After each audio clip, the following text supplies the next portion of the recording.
지난번에 우리는 하나님께서 주신 은사대로 서로 봉사하라라는 그런 말씀을 들었습니다. 그렇게 서로에게 봉사할 때에 하나님의 나라가 임합니다. 그리고 우리가 반드시 그때 기억해야 할 것은 형제 자매들에게 한 나의 봉사는 주님께 한 봉사다라는 것이죠. 그 봉사를 우리 주님이 다 받으십니다. 그런데 제가 지난 주일에 설교를 하면서 이런 생각이 좀 들었습니다. 은사대로 봉사하고 섬기라고 했는데 혹시 성도들 중에 어떤 분은 목사님 저는 기도의 은사가 없습니다. 저는 성경을 펴기만 하면 어찌나 졸음이 쏟아지는지 저에게는 말씀의 은사도 없는가 봐요. 라고 혹시 생각하시는 분이 계실 것 같아서 제가 좀 높아심에서 이 말씀을 드립니다. 그런데 아까 그렇게 말씀한 거는 잘못된 생각입니다. 왜냐하면 여러분, 말씀을 읽고 기도하는 것은 남들을 섬기기 위해서 하는 게 아니에요. 그렇죠? 먼저 나를 위해서 하는 겁니다. 나를 위해서. 그것은 나의 믿음과 영적 생존에 있어서 정말 중요한 문제인 거예요. 그러니까 말씀과 기도는 방향이 봉사가 아닌 거예요. 나에게 있다라는 것입니다. 그래서 예를 들어서 찬양팀을 내가 안 한다고 해서 막 내 영혼이 막 메마르고 교회에서 주방 봉사를 내가 안 한다고 해서 막 정말 주님과의 관계에 막 문제가 생기고 막 영적으로 막 메말라지고 그런 게 아니다라는 거예요. 그런 봉사가 없어도 얼마든지 내 영혼은 생명으로 충만하고 기쁨과 소망으로 가득 찰 수 있습니다. 그런데 여러분, 말씀과 기도, 찬양과 예배, 이것을 우리가 소홀히 한다면 그 누구라도 조만간에 있어서 영적인 어려움을 경험하게 됩니다. 그래서 여러분, 얼마나 많은 사람들이, 저도 많이 그런 말 들었습니다. 저도 한때는 교회 열심히 다녔어요 라는 말 진짜 많이 들었습니다. 옛날에 저 교회 다녔어요. 근데 지금은 왜 안 다니세요? 뭐 이런저런 이유가 많이 있죠. 그런데 여러분, 자기가 정말 하나님의 말씀을 정말 읽고 기도하면서 예배드리는 자들은 영적으로 실족하지 않습니다. 하나님이 붙들어 주십니다. 여러분, 부모님들이 아이들 키울 때 가장 힘든 것 중에 하나가 뭔지 아시잖아요. 다 아이들 음식 타령입니다. 어린 아이들, 정말 조그만 아이들, 1살, 1살 반 된 그런 아이들도 입을 안 벌리는 거예요. 어찌나 고집이 센지 몰라요. 조그만 애가 조그만 입 딱 다물고 안 먹으면요, 부모도 정말 힘듭니다. 그렇지만 엄마는 기를 쓰고 먹입니다. 왜? 안 먹으면 얘가 자라는데 문제가 될 수 있기 때문에 그렇습니다. 그래서 부모는 일단 그 아이를 살리기 위해서 먹이는 겁니다. 왜?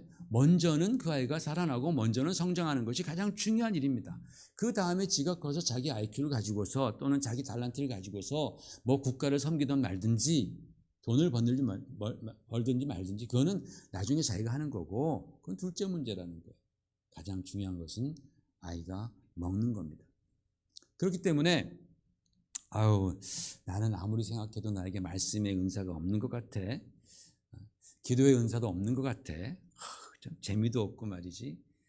그냥 말씀 읽으려고 그러면 기도하려고 그러면 그렇게 그냥 막 머리에 잡생각이 나서 집중도 안 돼.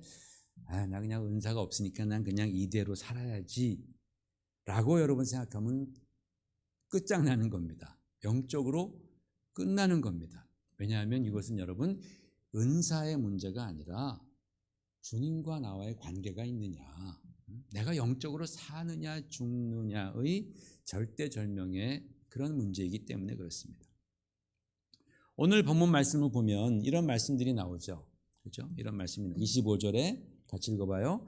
내 영혼이 진토에 붙어 싸우니 주의 말씀대로 나를 살아나게 하소서. 그 다음 내 영혼이 눌림으로 말미암아 녹사오니 주의 말씀대로 나를 세우소서. 29절 거짓 행위에서 나를 떠나게 하시고 주의 법을 내게 은혜로이 베푸소서. 그 다음 내가 주의 증거들에 매달려 싸우니 여호와여 내가 수치를 당하지 말게 하소서. 32절 주께서 내 마음을 넓히시면 내가 주의 계명들이 달려가리이다. 아멘. 여러분 눈이 다 좋으시네. 다 잘 읽으시네. 여러분 지금 시편 기자가 말하고 있는 상황이 뭐냐? 자기 영혼이 지금 진토에 붙었다는 거예요. 먼지로 번복이 되었다라는 거죠. 두 번째로 내 영혼이 눌림으로 말미암아 지금 막 녹아내리고 있다라는 거예요. 첫농처럼. 그리고 내가 지금 거짓말에 휩싸여 있습니다. 나에게 지금 수치스러운 일들이 막 일어나고 있습니다. 그리고 마지막으로 내 마음이 지금 좁아 터졌습니다. 라는 그런 고백을 하는 거예요. 지금 시편 기자의 상황이 그렇다라는 거예요. 근데 여러분 이러한 상황들이 시편 기자만의 상황이냐라는 겁니다. 아닙니다. 이것이 우리도 매일매일 일상생활 가운데 경험하는 그러한 상황이고 그게 우리의 인생이다라는 거예요. 먼저 첫 번째로 보십시다. 내 영혼에 먼지가 붙었다. 내 영혼이 진토에 붙어 싸우니 여기서 붙었다라는 히브리어는 다바크라는 단어입니다. 이 다바크는요 아주 찰싹 붙어가지고 떼어내기 힘든 것을 다바크라고 말을 합니다. 여러분 룻이 나오미를 쫓아갈 때에 우리나라 성경으로는 룻이 나오미를 붙쫓았더라라고 번역했는데 그 단어가 다바크입니다. 나오미가 아무리 따라오지 말라고 룻한테 얘기를 해도 룻은 마음을 정하고 시어머니를 따라갑니다. 아주 죽기를 각오하고 달라붙었습니다. 그게 바로 다바크입니다. 툭툭 털어도 안 떨어지는 겁니다. 여러분, 우리 영혼은 우리에게 가장 소중한 부분입니다. 내 영혼은 가장 소중한 거예요. 비록 내 육신이 내 이 겉모습이 세상 일로 지쳐 쓰러져도 내 영혼은 주님께 더 힘차게 나아갈 수 있습니다. 신기하게도. 내 육신이 먼지로 더러워질 수 있죠. 우리가 뭐 일하다 보면 막 육신이 먼지로 막 다 뒤집어 쓰고 더러워지지만은 그러나 내 영혼만큼은 정결하게 지킬 수 있습니다. 우리 육신은 이제 매년 해가 갈수록 늙어가고 마침내 죽어서 썩어져 버리지만은 그러나 내 영혼은 날로 새로워질 수 있고 주님처럼 영광스럽게 변할 것입니다. 그러니까 여러분 이 영혼이 얼마나 중요합니까? 그런데 그 영혼에 죄로 말미암아 때가 끼고 먼지로 번복이 되어 있다라는 겁니다. 우리 영혼이 진토에 붙었다라는 거예요. 여러분 신앙생활 하다가 이런 느낌 받은 적 없습니까? 내 영혼이 정말 더러워진 느낌. 내 영혼이 정말 하나님께서 기뻐하시지 않는 그런 정말 불결한 영혼이 된 것 같은 그런 느낌. 이대로 가면 내 영혼이 막 질식해서 죽을 것 같은 그런 느낌. 시편 기자도 지금 그런 상황이었다라는 거예요. 그때 그는 어떻게 했어요? 주님의 말씀을 붙들었다라는 거예요. 주의 말씀대로 나를 살아나게 하소서 그랬습니다. 여러분 하나님의 말씀은 우리에게 생명을 주십니다. 예수님께서도 말씀하시기를 내가 너에게 이른 말이 영이요 생명이라 라고 말씀했습니다. 이와 같이 우리 주님의 말씀은 우리의 영혼의 생명이 되는 겁니다. 먼지가 낀 영혼을 말씀으로 깨끗하게 관리하고 그 말씀대로 저 여러분의 소중한 영혼이 매일매일 살아나기를 주의 이름으로 축원을 드립니다. 두 번째로는 내 영혼이 눌림으로 말미암아 녹사오니 그랬습니다. 내 영혼이 눌림으로 말미암아 녹는다 그랬어요. 여기서 눌림으로 해석된 이 단어는 투가라는 단어입니다. 투가. 슬픔, 염려, 중압감이라는 그런 뜻입니다. 여러분 치과에 가보셨죠? 치과에 가보시면 가장 안 좋은 소식 중 하나가 뭐냐면 아이고 환자분 잇몸뼈가 녹았습니다 라는 그런 진단입니다. 잇몸뼈가 다 녹아버렸네요. 여러분 잇몸뼈가 녹으면요 그 이는 반드시 빠집니다. 겉으로 볼 때는 이가 다 반들반들하고 다 이뻐 보이고 충치도 없어 보이는데 근데 잇몸 속에는 잇몸뼈가 다 녹아버린 겁니다. 그러면 아무리 치아가 좋아도 반드시 빠지게 되어 있습니다. 흔들립니다. 제가 그걸 잘 압니다. 경험을 많이 해봐가지고. 여러분, 남들이 볼 때에 다 멀쩡해 보여도 속내를 들여다보면은 썩어가는 그런 사람들이 굉장히 많습니다. 겉으로 볼 땐 다 멀쩡합니다. 뭐 직장도 좋은 것 같고 건강도 좋은 것 같고 뭐 다 가정도 다 괜찮은 것 같은데 안에 들어가 보면 그렇지 않다라는 거예요. 썩고 있다라는 겁니다. 녹아내리고 있다라는 거예요. 현대에서는 그것을 스트레스라고 말하는데 염려, 중압감, 투가라는 겁니다. 여기에 한번 눌리면 말이죠. 우리 힘만 가지고서는 거기서 벗어나기 어렵다라는 거예요.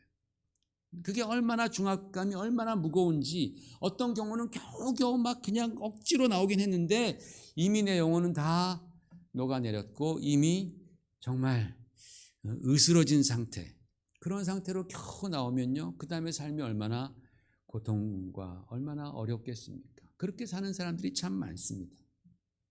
그 염려와 중압감을 뭘로 이길 수 있냐라는 거예요. 그 염려와 중압감, 그 스트레스를 여러분 뭘로 이길 수 있습니까? 어떤 사람은 술로 이기려고 그러죠. 어떤 사람은 쾌락으로 이기려고 그러죠. 그러나 그걸로 이길 수 없습니다. 시편 기자는 주의 말씀대로 나를 세우소서라고 고백합니다. 여러분, 우리는 중압감 또는 많은 염려, 슬픔 또는 스트레스에서 우리는 일어나야 합니다. 우리가 그런 중압감과 그런 슬픔과 스트레스에 앉아서 우리가 계속 죄를 뿌리고 앉아있고 자기 연민에 빠져서 뒹굴다 보면은 어느새 우리 영혼도 다 녹아서 우리의 인생이 흔들립니다. 그럴 때 주님께서는 말씀으로 일어나라 라고 말하는 거예요. 너희가 말씀으로 일어나라. 제가 이번 주에 큰 감명을 받은 일이 있었습니다. 여러분, 내일이면 어떤 날이냐면, 내일이면 지난번 그 이스라엘 그 유대인 키부츠에 하마스 대원들이 들어와서 민간인 1,400명을 막 짐승을 죽이듯 그렇게 죽이고 250명을 인질로 잡아간 지 딱 1주년이 되는 날이 바로 내일입니다. 10월 7일입니다. 여러분, 그 마을에 그 가족들에게 또 그리고 그런 일을 당한 그 민족에게 얼마나 큰 슬픔과 얼마나 큰 애통과 얼마나 큰 중압감이 있겠습니까? 그렇죠? 우리 정말 10명만 그렇게 누가 와서 살해했다 그래도 우리 정말 난리가 나지 않겠습니까? 그런데 1,400명이 고요하던 그날 그렇게 무고하게 죽었습니다. 얼마나 정말 충격을 받았겠습니까? 그런데 그 마을에 한 50명 정도 되는 무리들이 가서 찬양을 하는 것이 유튜브에 올라왔더라고요. 우연히 보게 되었습니다. 매우 잔잔한 찬양이었습니다. 그런데 그 노래의 가사가 오직 성경 말씀만으로 되어 있었습니다. 그 성경 말씀이 이사야서 61장 1절에서 3절 말씀입니다. 같이 천천히 읽어보겠습니다. 주 여호와의 영이 내게 내리셨으니 이는 여호와께서 내게 기름을 부으사 가난한 자에게 아름다운 소식을 전하게 하려 하심이라. 나를 보내사 마음이 상한 자를 고치시며 포로된 자에게 자유를, 갇힌 자에게 누임을 선포하며 여호와의 은혜의 해와 우리 하나님의 보복의 날을 선포하여 모든 슬픈 자를 위로하되 무릇 시온에서 슬퍼하는 자에게 화관을 주어 그 죄를 대신하며 기쁨의 기름으로 그 슬픔을 대신하며 찬송의 옷으로 그 근심을 대신하시고. 바로 이 이사야 61장 1절에서 3절까지의 말씀, 이 말씀을 그대로 가사로 해서 만든 노래였습니다. 저는 그 노래를 여러 번 들으면서 생각을 했습니다.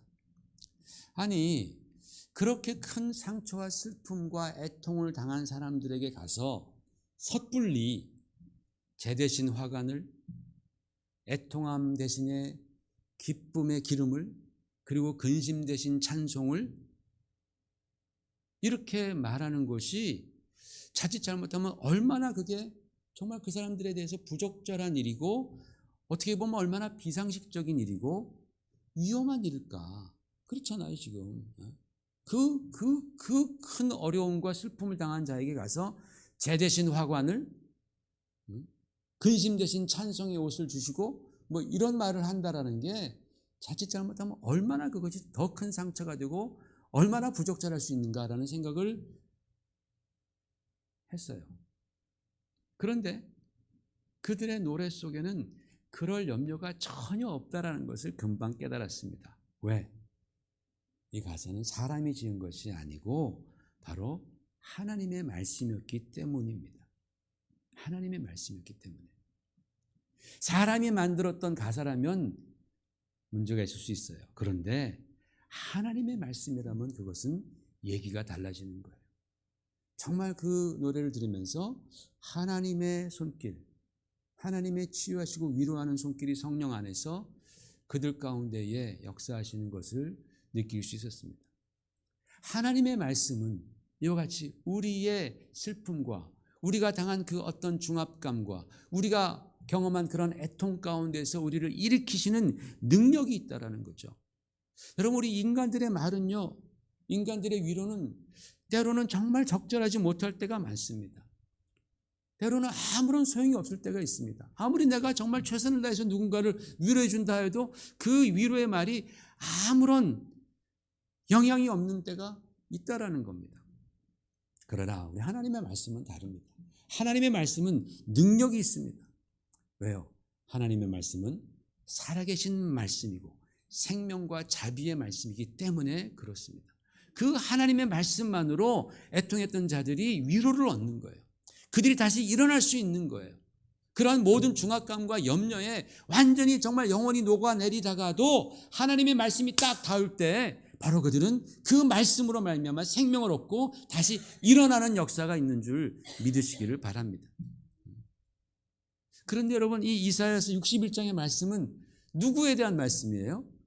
예수님에 대한 말씀입니다. 예수님께서 자기 자신을 처음 세상에 드러내실 때 이 말씀을 인용하셨습니다. 그러므로 사랑하는 성도 여러분, 삶의 스트레스와 슬픔과 그리고 중압감이 몰려올 때가 얼마나 많습니까? 바로 그때에 우리 주 예수 그리스도의 말씀으로 일어서시기를 예수님 이름으로 축원을 드립니다. 세 번째로는 우리가 거짓과 수치를 끊어야 한다는 거예요. 여러분, 우리가 사는 세상은 너무나 거짓이 많이 난무합니다. 우리가 어렸을 때 그러지 않습니까? Honesty is the best policy라는 말, 그죠? 뭐 정직이 최상의 정책이다라는 그런 그걸 중학교 때부터 우리가 귀가 따갑게 들었습니다. 근데 막상 어른이 되어 보니까 이 정직하고 착한 사람들은 손해를 많이 보는 게 이 세상이라는 것을 점점 깨닫게 됩니다. 반면에 거짓과 위선을 밥 먹듯 하는 사람들은 승승장구하는 것처럼 보입니다. 여러분, 사람들이 왜 거짓말을 할까요? 그것이 나쁜 줄 몰라서 그럴까요? 아닙니다. 다 압니다. 거짓말 나쁜 거 다 압니다. 그럼에도 불구하고 거짓말을 한 이유는 거기에 이익이 있기 때문에 그런 거예요. 거짓말할 때. 내가 불리한데 거짓말하는 사람은 없습니다. 특별한 어떤 그 경우를 제외하고는 다 이익이 있어서 거짓말하는 거예요. 거짓말하니까 금전적인 이익도 생기고, 거짓말하니까 감정적인 이익도 생기고, 거짓말하니까 곤란한 상황을 피해갈 수 있는 그런 이익도 있기 때문입니다. 그래서 나쁘다는 거 다 알지만 거짓말합니다. 자기 자녀들에게는 우리 집 가훈은 정직 그렇게 써놓고서, 얘들아 너희는 정말 정직해야 돼. 아빠 엄마한테는 절대로 속이면 안 돼. 정직하게 말해야 돼. 알았지? 그래야 훌륭한 사람 된다. 커서. 그 다음에 자기는 나가서 거짓말하는 거예요. 속이는 거예요. 네? 시편 기자도 그런 게 참 의아해했다라는 거예요. 과연 하나님 살아계신가? 거짓말 안 하고도 세상에서 축복받고 살 수 있는가? 하나님은 정직한 자를 과연 보상해 주시는가? 그래서 시편 기자는 이렇게 기록했습니다. 같이 읽어봐요. 하나님이 참으로 이스라엘 중 마음이 정결한 자에게 선을 행하시나? 볼지어다 이들은 악인들이라도 항상 편안하고 재물은 더욱 불안하도다.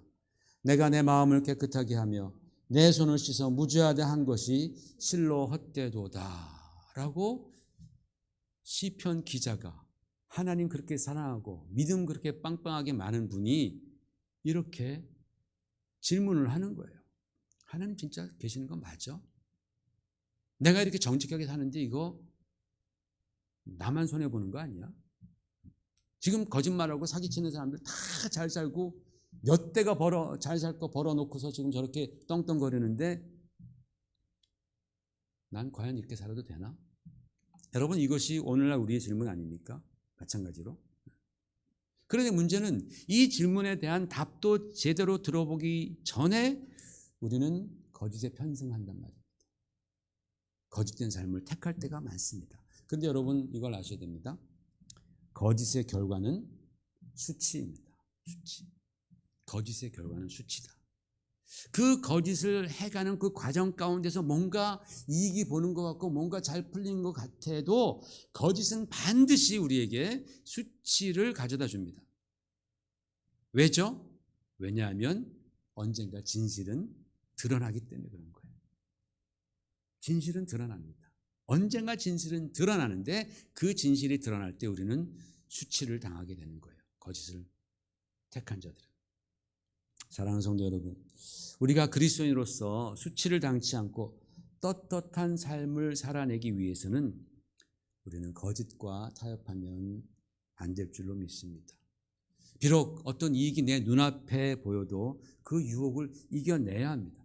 적어도 우리 그리스도인들은 거짓을 통해서 뭔가 이익을 얻으려는 그런 어떤 세상적인 처세술, 세상적인 가치관에서 우리는 벗어나야 합니다.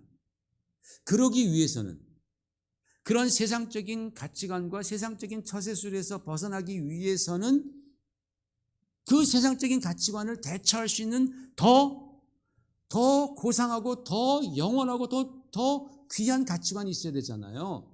그게 곧 하나님의 가치관인 거예요. 성경적인 가치관인 거예요. 그 새로운 가치관을 택함으로써 우리는 세상의 가치관을 이길 수 있는 거예요. 그것이 곧 하나님의 은혜로 사는 가치관입니다. 그래서 성경 기자는 이렇게 말했습니다. 29절 시작. 거짓 행위를 내게서 떠나게 하시고 주의 법을 내게 은혜로이 베푸소서라고 했습니다. 주의 법을 내게 은혜로이 베푸소서. 그것을 그 원문을 그대로 직역하면은 주의 법 안에서 내게 은혜를 베푸소서라는 그런 뜻입니다. 즉 하나님께서 당신의 법으로 하나님의 법의 그 말씀으로 우리에게 은혜를 베풀어 주신다라는 거예요. 여러분, 사람들이 서로 분쟁이 생겼을 때 막 싸우다가 안 되면 뭐라 그럽니까? 막 서로 분쟁이 생기다가 막 싸웠는데 이게 말도 안 통하고 결론이 안 나. 그럼 뭐라 그래요? 그래, 법대로 하자. 법대로 해. 법대로 한번 혀볼 테요? 법대로 하자고 막 그러죠. 그렇죠. 법대로 하자라는 거, 법대로. 여러분, 우리가 살아가면서 세상과 부딪히는 갈등이 있지 않습니까? 갈등. 이번 한 번만 속이면 내가 큰 걸 내가 붙잡는데, 야, 내가 이번 한 번만 거짓말하면 내가 이 어려운 이 상황을 내가 잘 탈피하는데. 갈등이 생깁니다. 그죠? 우리 갈등이 생겨요. 그러나 여러분, 세상에서 말하는 그런 처세술, 세상의 법 이런 것이 아니라 영원한 하나님의 법대로 하시기를 주의 이름으로 축원을 드립니다. 여러분, 하나님 법의 말씀대로 하면 하나님께서 우리에게 은혜를 베풀어 주시는 거예요. 은혜. 우리 그거 믿고 하나님 법대로 하는 거예요. 하나님이 은혜 베풀어 주신다고 하니까 그 하나님의 법대로 하나님의 말씀대로 우리가 행할 때에 세상에서 조금 손해보는 것 같아도 하나님이 마침내 우리에게 큰 은혜를 주시기 때문에 하나님 법을 택하는 거예요. 그 법대로 살아가는 거예요. 우리는 세상 법대로 살아가는 세상 처세술대로 살아가는 것이 아니라 하나님의 법대로 살아가는 자들이 바로 그리스도인이다라는 거예요.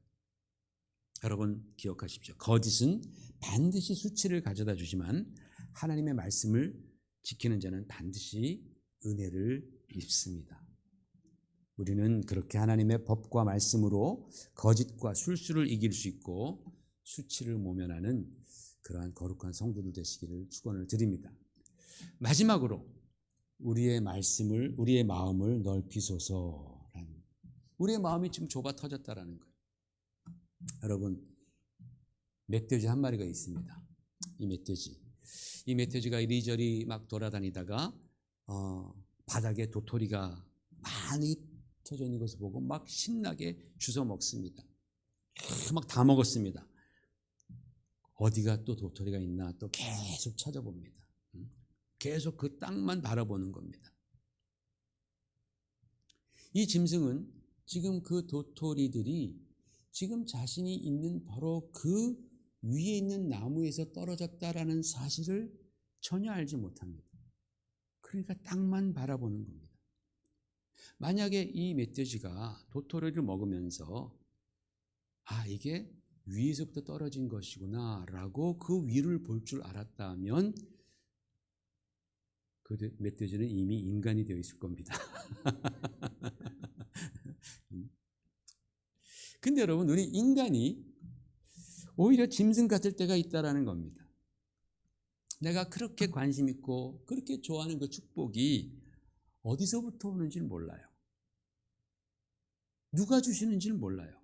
아무리 내가 그렇게 바라는 그 축복과 그 좋은 것들이 하나님으로부터 오는 거다, 하나님이 주시는 거다, 아무리 가르쳐줘도 그것을 깨닫지 못한다라는 거예요. 왜 그럴까요? 심령이 좁아져서 그렇습니다. 인간의 시야가 좁아져서 그렇습니다. 많은 사람들이 그 도토리 하나 줍기에 바쁘다 보니까 고개를 들어서 하늘을 바라볼 여유가 없어진 겁니다. 아까 악인이 잘 되는 거 보고 실족할 뻔한 시편 기자가 이렇게 고백했습니다. 시작. 내가 이같이 우매무지함으로 주 앞에 짐승이 오나. 이렇게 자기가 짐승 같다라는 거예요. 멧돼지 같다라는 거예요. 눈앞에 보이는 것만 가지고 판단하는 것, 이게 바로 짐승의 한계죠. 땅에 떨어진 도토리를 먹으면서 이게 위에서부터 왔다라는 것을 생각할 수 없는, 전혀 생각할 수 없는 존재가 그게 바로 짐승입니다. 그러나 이 시편 기자가 그 다음에 또 이렇게 고백합니다. 시작. 하나님의 성소에 들어갈 때야 그들의 종말을 내가 깨달았나이다. 그랬어요. 주님의 전에 들어가서 주님을 바라보며 주의 말씀을 듣고 나서야 깨닫게 되었고, 그제서야 인생의 많은 그런 문제들이 해결되었다. 그런 의문들에 대한 답을 얻게 되었다라는 겁니다. 여러분, 이제부터 우리는 우리의 눈을 들고 하늘을 바라보시기를 주의 이름으로 부탁을 드립니다. 이 세상의 이해와 논리에 집착하면서 우리의 심령이 얼마나 좁아졌는지, 우리의 시야가 얼마나 좁아졌는지, 우리의 그런 생각과 마음과 우리의 시야를 주의 말씀 안에서 넓혀 가시기를 부탁을 드립니다. 그리스도인들은 반드시 그래야 합니다. 그래야지만이 우리는 하늘에 계신 하나님을 발견하는 거예요. 이 땅에 살면서도, 이 땅의 많은 일들을 경험하면서도 그 위에 계신 그 하나님, 그 모든 것들을 다스리시는 바로 그 하나님을 우리는 발견합니다. 여러분, 우리에게는 오늘도 살아계신 하나님께서 계십니다. 주 예수의 사랑과 성령님의 능력이 우리와 함께 하십니다. 바로 이 주님께 우리의 마음과 생각과 시야를 넓혀 주셔서 우리로 하여금 매 순간순간 하늘을 보게 하소서라고 간구하시는 저와 여러분 되시기를 주의 이름으로 축원을 드립니다.